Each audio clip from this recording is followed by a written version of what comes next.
Olá pessoal, sejam muito bem-vindos. Nesse vídeo a gente vai tratando continuidade no estudo de relações binárias. Precisamente nós vamos falar hoje sobre a relação de ordem, tá? Bom, vimos no último vídeo a relação de equivalência, nós comentamos sobre alguns aspectos da relação de equivalência e fizemos algumas demonstrações, tá? Caso você tenha perdido ou tenha alguma dúvida, volta o vídeo, dá uma assistida de novo, anote suas dúvidas, tá? Se você for meu aluno, a gente na próxima aula pode tirar as nossas dúvidas, tá?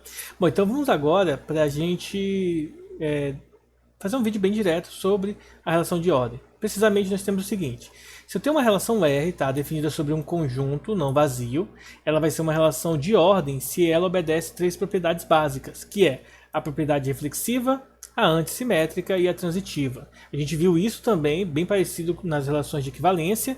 A diferença é que nós não tínhamos a antissimétrica e sim a simétrica, tá?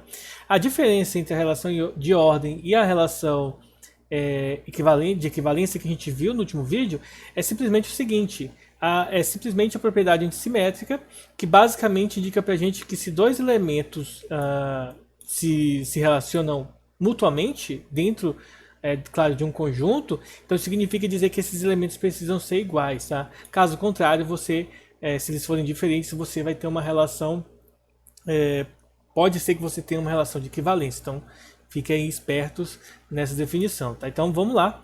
Reflexiva é uma propriedade que diz respeito a dois elementos se relacionarem entre si dentro do conjunto. As antissimétricas são quando dois elementos se relacionam mutuamente dentro de um conjunto, então significa dizer que eles são iguais, então não vai ter seta dupla lá. E por fim, essa questão da seta dupla vocês vão entender agora no próximo exemplo. E por fim, nós temos que a transitividade. Três elementos estão se relacionando, tá? O primeiro com o segundo com o terceiro, então o primeiro se relaciona com o terceiro, aqui deveria ser um Z, tá? Então eu vou colocar um Z aqui, eu poderia até editar, mas né, já foi. Vamos lá então, para a gente entender melhor. Então, na relação de ordem, vai ficar explícito algo bem interessante para a gente. Aqui começa a surgir, a gente viu lá na nossa primeira live, nós vimos as notações de conjunto, como o grau a pertinência de um elemento no conjunto, falamos sobre união, intersecção, complementar, o que mais que a gente viu? Vimos sobre algumas demonstrações que envolvem conjuntos em si, e agora a gente vai ver uma outra simbologia, né? Com a relação de ordem, a gente introduz então o menor é igual, o maior e o maior é igual, tá? Então a gente começa aqui a ter essas três, esses quatro, na verdade, símbolos aí a mais que a gente vem introduzindo aí com a relação de ordem, tá? Bom, um exemplo bem simples sobre a relação de ordem é o seguinte: então definamos o conjunto A como sendo o conjunto dos elementos A, B, C.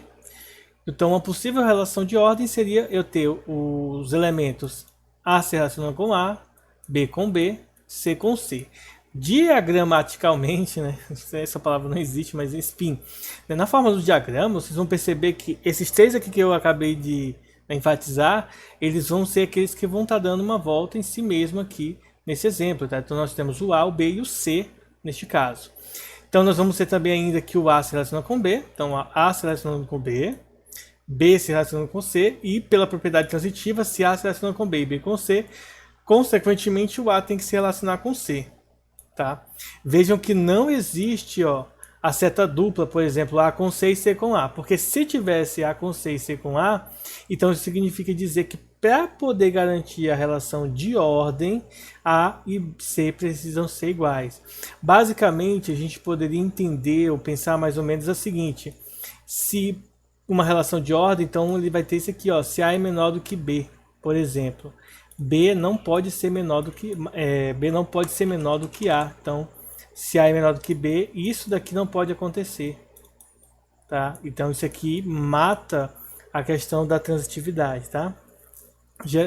Da transitividade não, da simetria. Então, por isso que ele tem que ser antissimétrico. Só pode se relacionar se ambos forem iguais, tá bom? Senão não existe. E aí recairia na parte reflexiva, que é esses três casos aqui, a reflexiva das nossas propriedades. Vamos para o primeiro exemplo, um exemplo mais concreto, tá? Para a gente que vai fazer um pouco mais de sentido, então, que seria o seguinte, ó.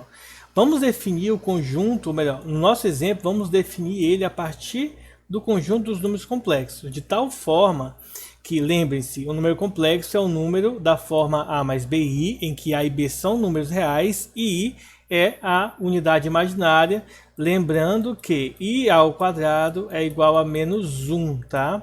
Ou seria equivalente a gente poder imaginar mais ou menos o seguinte, I é igual a raiz quadrada de menos 1, tá? Basicamente nós temos aqui dois números, dois elementos complexos, claro que está nos conjuntos dos números complexos, e nós vamos considerar a seguinte relação de ordem, tá? Na verdade, a seguinte relação que nós vamos provar que é uma relação de ordem. Então, seja x e y tá se relacionando, desde que o coeficiente A aqui, esse númerozinho A, é menor do que esse númerozinho B, ou seja, quem vem primeiro tem que ser menor do que vem depois, tá bom? Então nós temos que o A menor ou igual que C e B menor ou igual que D, tá bom? Nós vamos mostrar que isso é uma relação de ordem parcial sobre C. Então, depois a gente vai ver o que é uma ordem total, tá? Mas não nesse vídeo. Vamos lá para a nossa demonstração. Basicamente, a demonstração, assim como vocês viram na live sobre equivalência, a demonstração vai se resumir em te mostrar as três propriedades. Mostrando as três propriedades, a gente conclui então que é uma relação de ordem. Vamos começar pela primeira, a reflexiva, tá? Então a gente vai supor todas essas definições aqui do enunciado, tá? Então, vamos lá, de fato. Se eu pego, por exemplo, a primeira propriedade, se eu faço x se relaciona com y, tá? Nesse caso aqui, eu tenho que mostrar que, na verdade, x se relaciona com y não. Eu tenho que mostrar que x se relaciona com x, pois A é menor ou igual que A e B é menor ou igual que B. De fato, nesse caso, prevalece a igualdade em ambos os casos aqui, tá bom? Mas observem que eu tenho que mostrar que a primeira coordenada do primeiro aqui tem que ser menor ou igual que a primeira coordenada do segundo número. Nesse caso, o y é o próprio x, então morre a questão. A segunda propriedade, né, então aqui a gente mostrou que ela é reflexiva, logo é reflexiva. Próximo passo é a gente mostrar que é antissimétrica, tá? Para isso é bem simples também, ó. Então é só a gente observar o seguinte, ó. Se, vamos dividir em duas etapas, ó. X se relaciona com y, então o A é menor ou igual que C e B é menor ou igual que D, tá bom? Usando x e o y indicados aqui no enunciado. Aí a gente vai perceber o seguinte, ó, que se esse x se relaciona com y, isso aqui é verdade, tá bom? E que se y se relaciona com x, então o que vai ser verdade pra gente é que o C é menor ou igual que B, que A, e o D vai ser menor ou igual que B, tá bom? Então, desses dois casos aqui, logo a gente pode concluir o quê? Que se A é menor ou igual que C e C é menor ou igual que A, então A é igual a C e B é igual a D. Porque C é menor ou igual, em ambos os casos, só pode resultar em igual, tá? Não tem como, por exemplo, um número ser maior, por exemplo, do que 2 e ser menor do que 2 ao mesmo tempo. Certo? Se x é menor, se A é menor ou igual que C e C é menor ou igual que A, então A tem que ser obrigatoriamente igual a C, certo? Logo, isso aqui, então ele é antissimétrica, tá? Antissimétrica. Agora a terceira propriedade.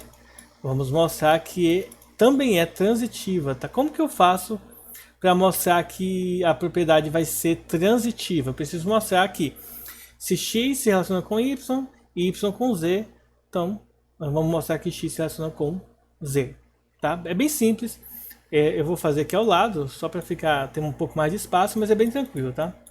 É só você observar o seguinte, ó. Temos o seguinte. Primeiro, x se relaciona com y, tá?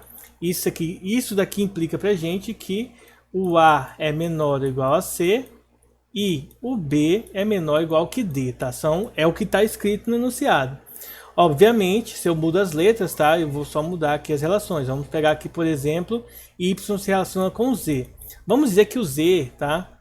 Z seja o número da forma E mais FI, tá? Só para a gente deixar a nomenclatura semelhante ao que a gente viu no X e Y, só seguindo a ordem alfabética. Então aqui teríamos o seguinte, o primeiro elemento aqui de Y é o C, então ele tem que ser o menor ou igual que o primeiro elemento aqui de Z, primeira coordenada, e além disso, o D precisa ser menor ou igual que F, tá? Então, como isso aqui são números complexos, obviamente as entradas aqui A, B, C, D, E e F serão números reais pela definição de números complexos em si.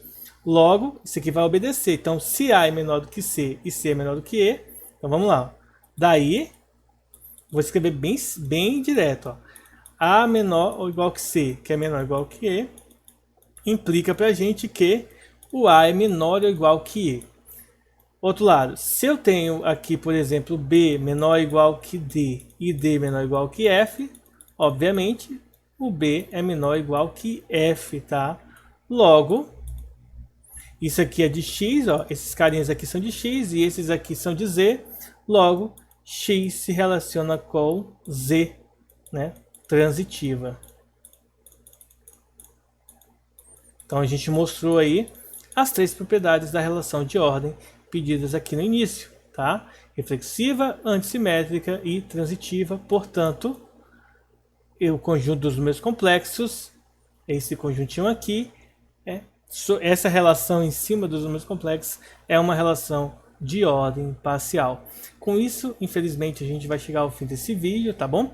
Se qualquer dúvida, anota para a gente já na próxima aula e fazer mais exercícios, tá? Fique com Deus e até a próxima. Falou, pessoal!